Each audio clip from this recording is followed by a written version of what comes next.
이제는 나의 안전과 나의 경제적인 거, 나의 노는 내가 챙겨야 돼요. 우리 가족은 내가 지켜야 됩니다.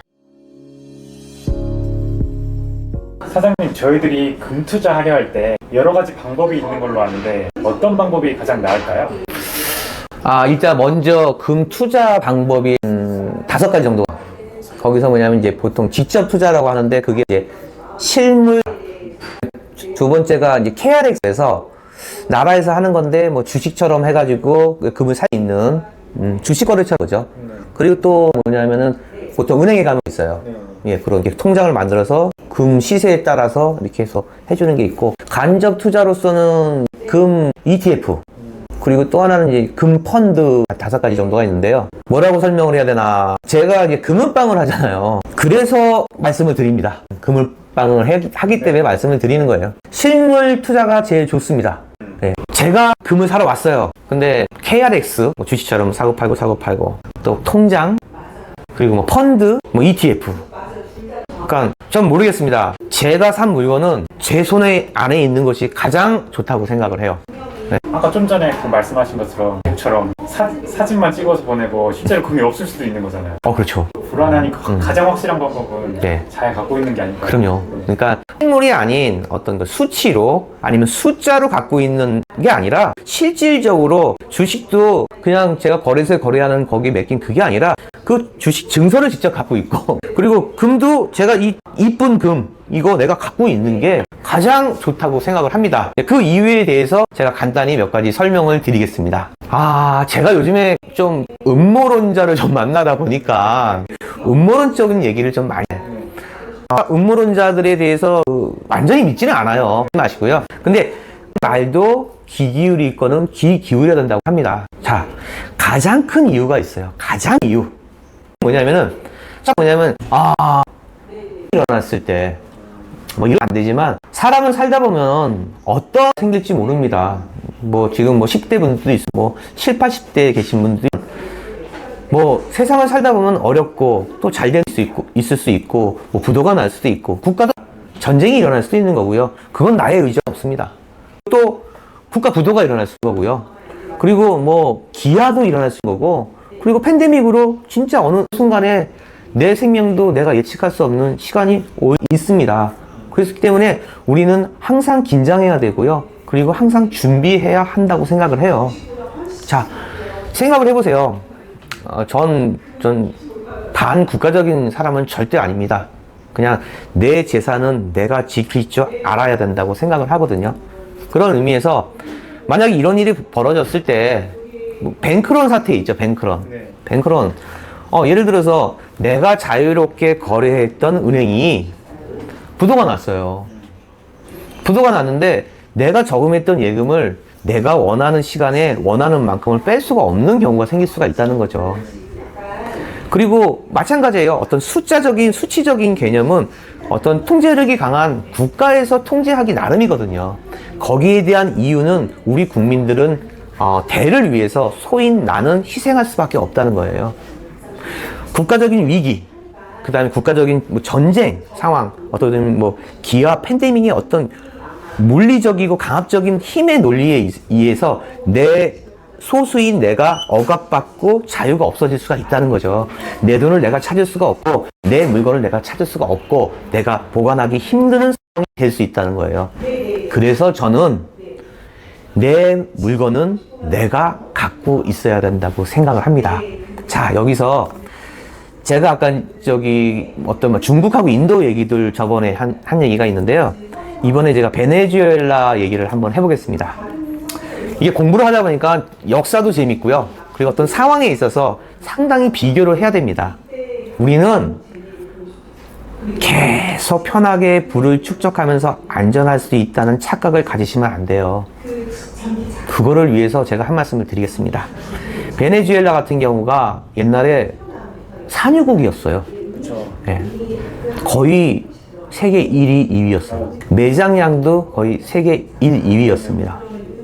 뒷마당 캐면은 막 기름 나온다. 맞아요. 네. 지금도 그러고요. 네. 그런데 지금 베네수엘라 사정이 어떻습니까? 이 지금 초인플레이션, 제가 그 전에 얘기했던 하이퍼 인플레이션이란 말이에요. 감당할 수가 없어요. 물론 강력한 디플레이션인 뭐 공황이 생기는 것도 너무너무 위험하지만 초인플레이션을 겪은 베네수엘라라는 그 나라의 사정을 한번 예를 들어서 제가 말씀을 드리겠습니다. 내가 베네수엘라 국민이에요. 국민이에요. 자, 베네수엘라는 막 기름이 막 나기 시작하고 거긴 또 기름뿐만 아니라 자원이 굉장히 많아요. 그런데 기름이 나다 보니까 이 나라에서 주체를 못한 거예요. 네. 와, 거기에 대한 95%를 다 수출하는 거죠. 막. 그러니 얼마나 호황이었었겠어요. 자, 거기에 대한 뭐 달러 들어오죠, 돈 들어와죠. 그러니까 거기에 집권하고 있던 대통령이라는 사람이 어떤 정책을 썼냐면은 제가 저번에 했던 그 중국에서 그 경제 성장률이 높아짐에 따라서 중국 정부에서 중국 인민들에게 해줄 수 있는 복지 혜택이 미비하다고 말씀을 드렸어요. 그래서 개인들이 금을 산다고 얘기했어요. 왜? 내 노후를 위해서. 내 노후는 내가 지킨다. 왜? 복지에 대한 개념이 별로 없기 때문에 그런 거였어요. 이건 반대예요. 베네수엘라 정부에서는 달러가 어마어마하게 들어오니까 나라가 부자가 되는 거죠. 그래서 이 나라는 입금이나 모든 것을 국민들을 위해서 복지 시설과 복지 편의를 위해서 썼던 거예요. 좋네요. 좋죠. 네. 자, 봐봐요. 뭐든지 과하면 안 되는 거예요. 석유를 막 나오고 있는데 그 나라에서 석유가 나오니까 이 석유를 갖다가 개발하기 위해서 뭐 시추공이라든지 어떤 이런 제반 시설, 그다음에 이걸 실을 수 있는 정유 시설, 그리고 운반하는 정유 차 이런 것들을 준비를 해야 되는데 이것을 외국 자본으로 했단 말이에요. 그러면 자기네들의 기술을 갖다가 인재를 키워서 그 돈이 많은 거 가지고 인재를 키우고 또 정유 시설을 자기네들이 습득할 수 있도록 거기에 투자를 하고 아니면 그 정유에 투자한 그 회사를 돈을 줘서 이제는 우리가 자체 개발할 수 있다는 어떤 그런 것을 개발을 했어야 되는데 그냥 돈 들어오니까 차기 대통령이 되려고 차기 지도자가 되려고 거기에 있는 국민들이 와 하고 소리 지를 수 있는 복지에만 돈을 썼다는 거죠.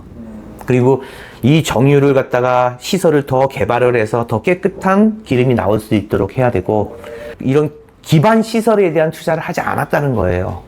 그러면서 또 예를 들어서 이런 그 교육이 굉장히 중요한데 교육 시설, 그 다음에 이제 이 인재 발굴, 그리고 이제 여러 가지 이런 제반 시설에 투자를 했어야 되는데 갑자기 그러잖아요. 막 땅 부자들 뭐 이렇게 막 농사 좀 지으셨는데 갑자기 막 뭐가 개발이 돼서 돈이 많이 들어오면은 불안하잖아요. 감당이 안 되죠. 그리고 이걸 어떻게 써야 하는 방법을 잘 모르세요.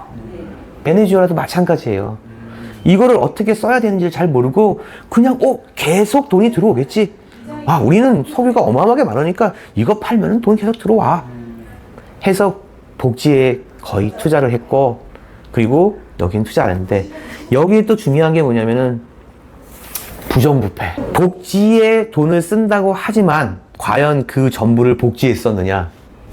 복지를 쓴다는 미명하에 거의 10% 20%를 거기에 있는 공무원들하고 군 사람들하고 지도자들이 쓰고 막 이거 하고 막 놀고 축적하고 했다는 거예요. 이런 나라에서 갑자기 석유값이 폭락을 해버린 거예요. 그리고 아니나 달라요. 거기에 베네수엘에 나오는 석유 중에는 황산화된, 그러니까 황의 성분이 들어있는 석유가 나오기 시작했고, 거기 이제 모래도 섞여 나오고, 한데 이거를 거를 수 있는 기계가 없는 거예요. 그러다 보니까 돈은 다 써버렸지. 또 이걸 뭘 만들자니 어떻게 하는지도 모르지. 그러다 보니까 베네수엘라가 갑자기 급격하게 경기가 안 좋아지기 시작했는데 또 결정적인 건 뭐냐면은 그 대통령이 있어요. 차베스인가 하는 그런 대통령이 있었는데 그 대통령이 미국하고 약간 껄끄러워요. 그러니까 야, 뭐야, 야, 우리 석유도 많이 나는데 뭐 그냥 무시해도 돼. 미국이 봤을 때 약간 좀 마음에 안 드는 거예요. 제가 그랬죠. 항상 미국이 중심이 돼야 된다. 미국을 알아야 돈을 번다. 미국의 경찰국가, 기축통화국가, 미국을 모르는 경제를 할 수가 없다. 그러니까 미국에서 이거 봐라, 세일가스라고 해서 석유 대체할 수 있는 것들이 이제 미국에서 나오게 막 이러고 있으니까 뭐 당장 너네 석유 없어도 괜찮아. 근데 니네 혼 좀 나야 되겠어 하고 경제 제재를 시켜버린 거죠. 그리고 거기에 있는 시추할 수 있는 그 독점권이 있죠. 독점권을 미국하고 영국이 갖고 있었단 말이에요. 그걸 베네수엘라가 석유를 팔아서 판 돈으로 그걸 자기네들이 갖고 있어야 되는데 그냥 계속 똑같은 일이 계속 반복될 거라는 그런 생각으로 그냥 그대로 내버려 둔 거죠. 그러니까 미국에서 니네 혼 좀 나봐 하고 딱 이렇게 해버린 거죠. 급속도로 경제가 안 좋아지기 시작하는데요. 초인플레이션. 돈의 가치가 없는 거예요. 실례로 자, 자동차를 끌고 가. 지금 주유소, 그러니까 베네수엘라 석유가 그렇게 많은데 주유소에 거의 한 80%는 아마 문을 닫았을 겁니다. 네. 그러다가 문 연대가 지금도 그래요. 가갖고 차를 몰고 가갖고 기름 좀 넣어주세요. 그럼 예, 기름 쫙 넣고 물. 요만한 물 있죠? 그거 하나 딱 주면 그 주유소 사람이 너무 좋아해요. 석유가 만땅을 넣는데 물 요만한 거 하나보다 못하다는 얘기예요. 5달러짜리 달러를 주고 빵을 한 4개 정도 샀어요. 그랬더니 그쪽에서 물어봐요. 잔돈은 달러로 드릴까요? 아니면 그 베네수엘라 화폐로 드릴까요? 라고 얘기했어요. 그랬더니 이분이 좀 궁금한 거예요. 그래서 베네수엘라 돈으로 달라고 했더니 5달러를 줬더니 이만큼을 주는 거예요. 세는데 바빠요. 가치가 없어요. 닭 한 마리 사면요, 현금이 이만큼이에요. 이만큼을 주고 사요. 그러면 어떻게 해요? 이걸 언제 세요? 그래서 어떻게 하는지 아세요? 저울에 달아요. 표기된 거 보고 저울에 달아서 계산해 가는 거예요. 그만큼 돈의 가치가 없습니다. 자, 봐봐요. 제가 왜 이런 얘기를 하겠어요? 우리나라가 초인플레이션이 되라고 하는 얘기 절대 아닙니다. 자, 거의 무정부 상태예요. 그래서 요즘에 또 얘기 나오대요. 이거 달러하고, 비트코인이 그 나라의 그 화폐예요. 네, 베네수엘라 대통령이 그렇게 했어요. 네, 감당이 안 되는 거예요. 자기네 화폐를. 그러면 이럴 때 뭘 갖고 있어야 돼요? 실물, 현. 그렇죠. 모든 숫자 노름에 있는 ETF, 펀드, 통장, 이런 모든 것들은요, 수치에 불과해요. 그게 갖고 있는들 무슨 가치가 있겠어요.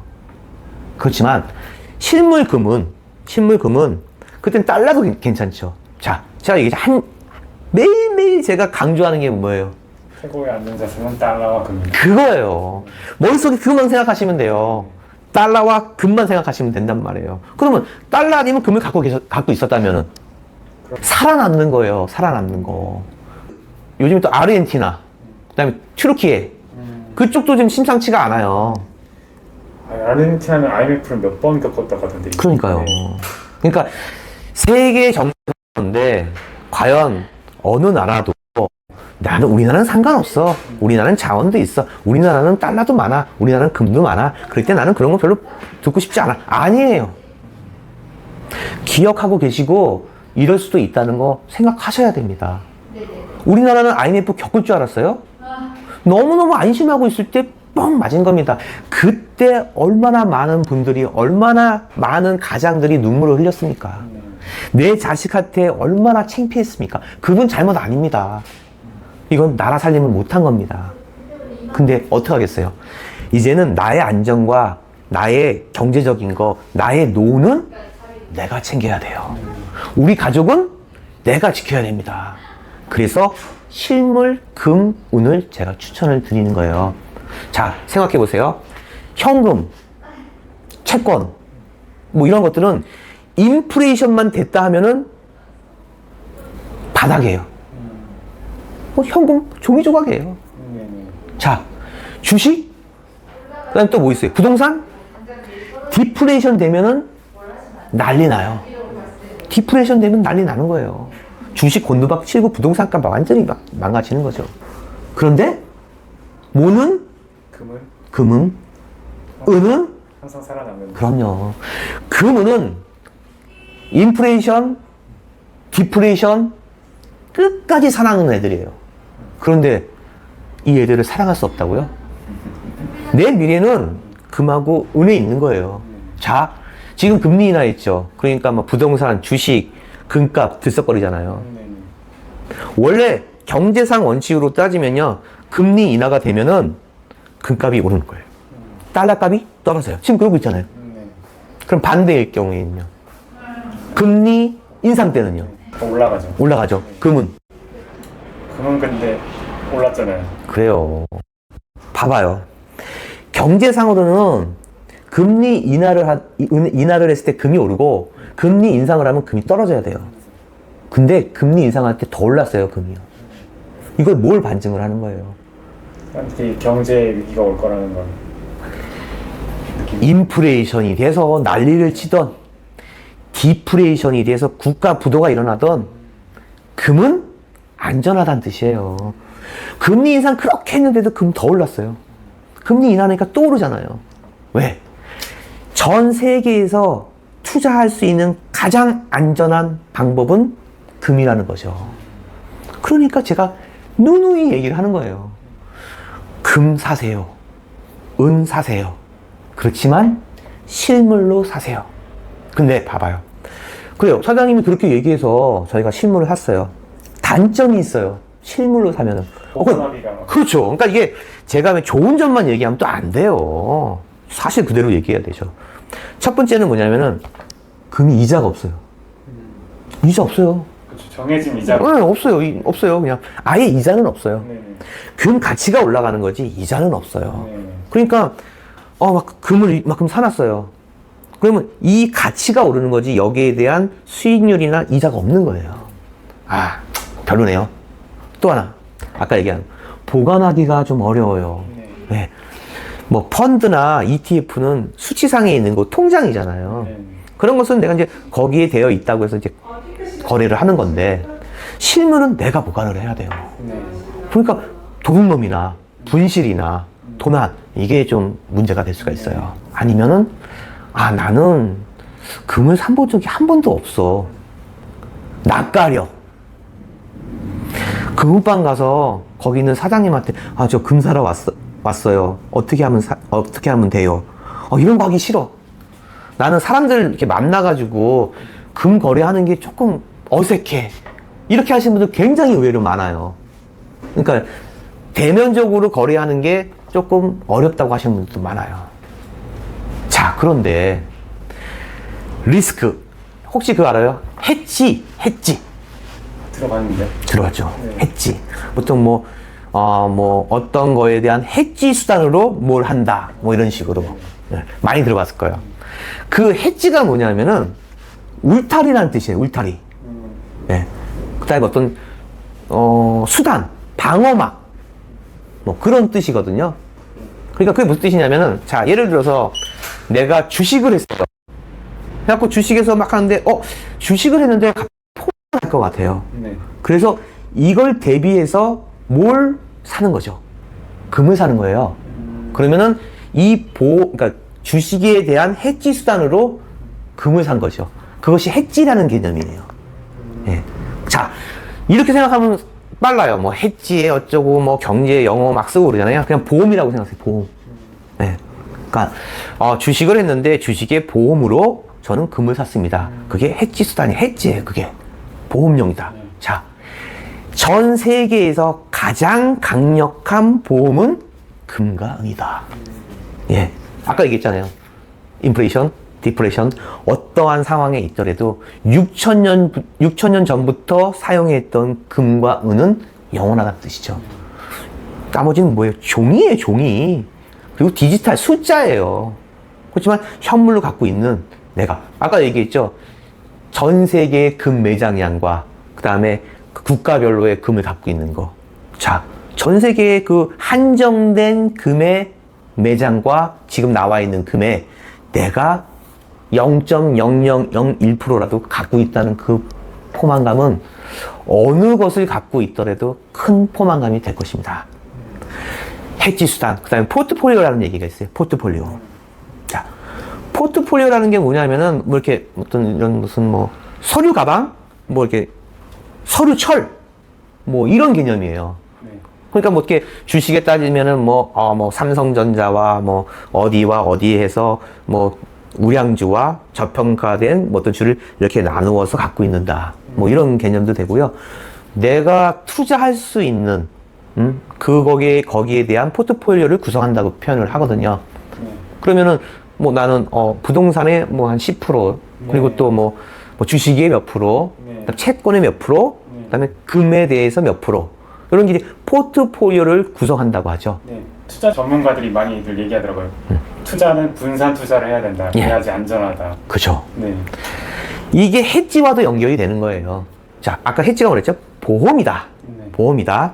그리고 포트폴리오는 한 바구니에 여러 개의 달걀을 보관하지 않는다. 맞아요. 뭐 또 그런 네네. 개념이에요. 네. 그 포트폴리오 구성에 금과 은이 1위가 돼야 된다는 뜻입니다. 아, 저 사람도 금은방인데 금, 은이 정말 많이 하시네. 하는데, 마찬가지예요. 주식도 뭐 20년 전보다 다 올랐죠. 끝까지 갖고 계셨으면 다 올랐어요. 네. 뭐, 다른 건 안 그래요? 집값은 안 그래요? 다 올랐어요. 네. 그럼 뭐, 금도 마찬가지죠. 오르는 건 마찬가지예요. 그 중에서도 어떠한 비바람이 치고 어떠한 시련이 오더라도 가장 안전한 자산은 금과 은이라는 겁니다. 네. 그러니까 제가 이렇게 목이 아프다고 얘기를 하고 있는데도 우리나라 전 국민의 1%도 금과 은을 네. 관심이 없어 한다는 겁니다. 그래서 저는 우리나라 국민의 2%가 관심을 가질 때까지 계속 주장할 겁니다. 네, 감사합니다.